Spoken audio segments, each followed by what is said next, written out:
From its headwaters high in the Rockies to its delta in Mexico more than 1,400 miles downstream, the arid Colorado River Basin serves more than 35 million people within many diverse environments and uses in the 7 western states and Mexico. For more than 100 years, its waters, through the development of huge reservoirs, were adequate for these demands. However, a new reality is dramatically changing the way water managers are working in the West today and planning for the West of tomorrow. We now know that we will need to adapt to less supply and more demand for Colorado River water during the next 50 years. Use of this vital resource has been the lifeblood of cities throughout the West. It has been a resource for recreation, anglers, cities, energy, agriculture, and the environment, and has sustained life for centuries.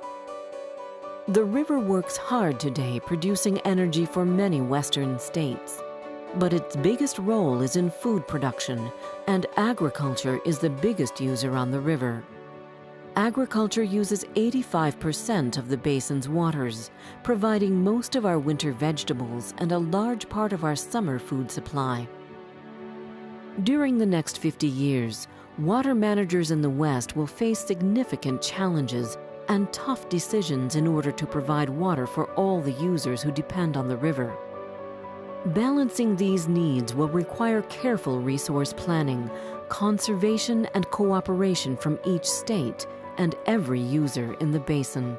When you look at the last 14 to 15 years, we've seen more dry years than we've seen average and wet.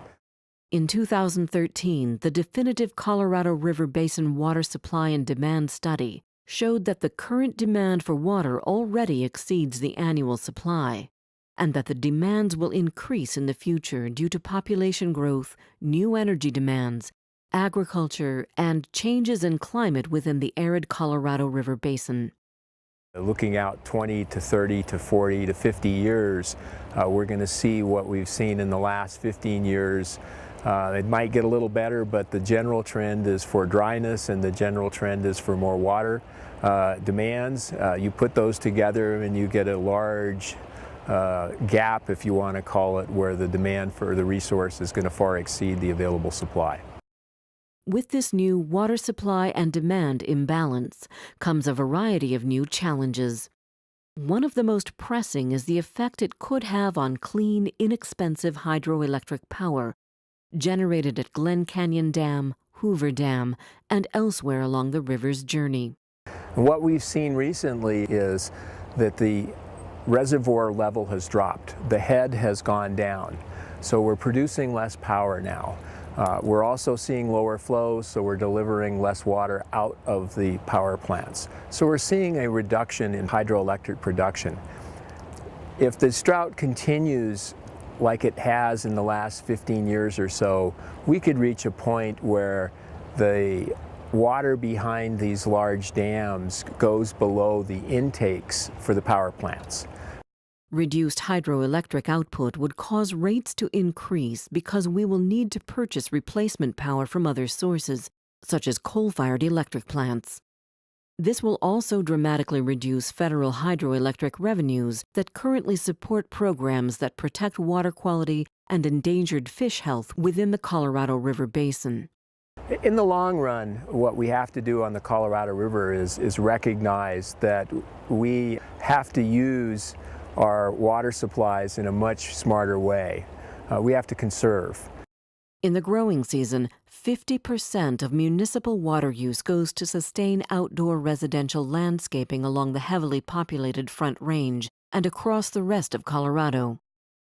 If warming continues, all outdoor irrigation will demand more water, including the agricultural sector producing the West's important crops and livestock. This collision of demands will change how we use water. Expansive suburban lawns will likely become an unsustainable luxury in the future and will become smaller in size.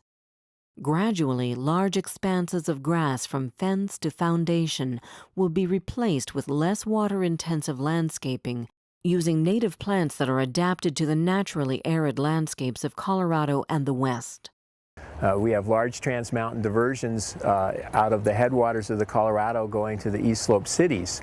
Well, half of their demands is for outdoor lawn watering. Our agricultural production is for pasture grass and for alfalfa.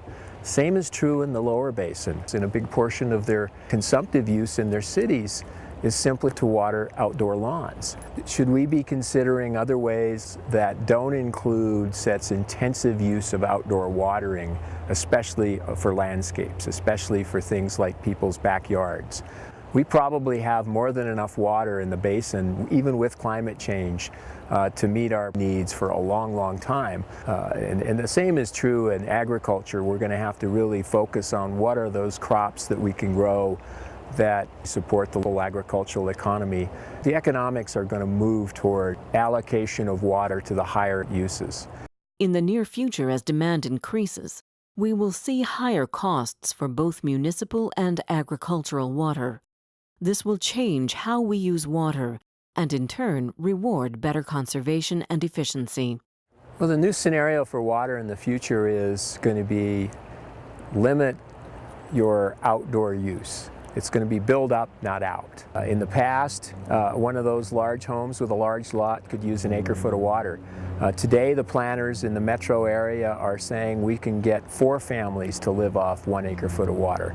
And the way they've done that is they've said your footprint, your grass footprint is going to have to be much smaller. It doesn't mean you can't have some nice landscaping, it's just not going to be anywhere near as large as it was in the past.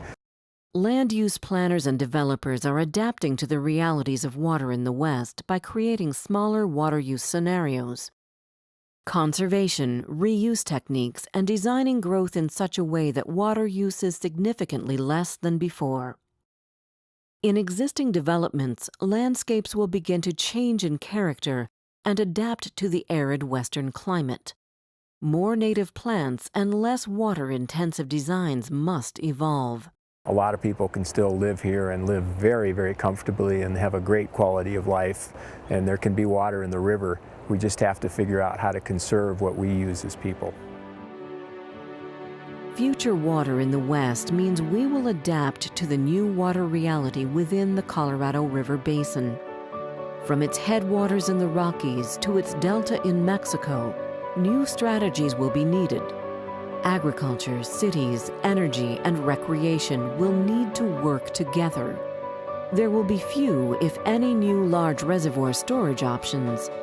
As we move through the 21st century, the new solution will be based on conservation and efficiency of a finite supply within the landscape of new population growth.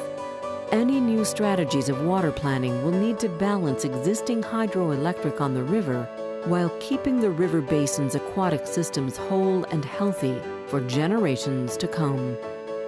In the future, we will manage water by working together in the Colorado River Basin. The West's new priorities must include even greater conservation of municipal water, smarter growth, xeriscape landscaping, and more productive and less water-intensive agriculture, all while keeping the river system healthy. In the future, growth in the basin will be based on a shared responsibility of all of the water users within the 7 states and Mexico who share the mighty Colorado.